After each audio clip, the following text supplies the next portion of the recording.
এখানে একটা বিষয় বোধহয় আমাদের দর্শকদের মনে সন্দেহ থেকে যাচ্ছে, সেটা তো হালাল হারামের ধারণাটা। অনেক সময় দিনদার মুসলমান মনে করেন শূকরের মাংস হারাম, এটা জানেন, জীবন বের হয়ে গেলেও এটা খাবেন না, কিন্তু যৌতুক নেওয়া হারাম, যৌতুকের টাকাটা হারাম, সুদের টাকাটা হারাম, ওজনে কম দিয়ে যে টাকা লাভ করলাম ওটা হারাম, মিথ্যা সাক্ষ্য দিয়ে যেটা টাকাটা নিলাম হারাম, ফাঁকি দিয়ে যেটা নিলাম হারাম।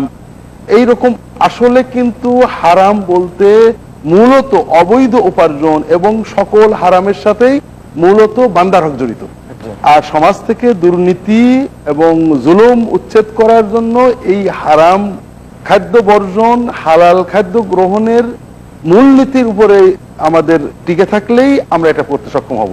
আর এজন্যই মূলত একজন আল্লাহর বান্দা আল্লাহর ইবাদত করবে, কিন্তু সে অবৈধ ভক্ষণ করবে, অত আল্লাহর হুকুম মানবে না, আবার আল্লাহর ইবাদত, এটা আল্লাহ তাআলা পছন্দ করেন না। আরেকটা বিষয় বোধহয় আমাদের একটু ক্লিয়ার করা দরকার, সেটা হলো ইবাদত দুই রকমের। একটা হলো সম্পদের ইবাদত, লা তুকবালু সালাতুম বিগাইরি তুহুর, ওযু ছাড়া যেমন সালাত কবুল হয় না, ঠিক হারাম উপার্জনের, অবৈধ উপার্জন, সরকারি সম্পদ গ্রহণ বা যে কোনো অবৈধ উপার্জনের থেকে দান চলে না, মানে মকবুলই হবে না, বরং এটা ঈমান নষ্ট করার মতো একটা বিষয়।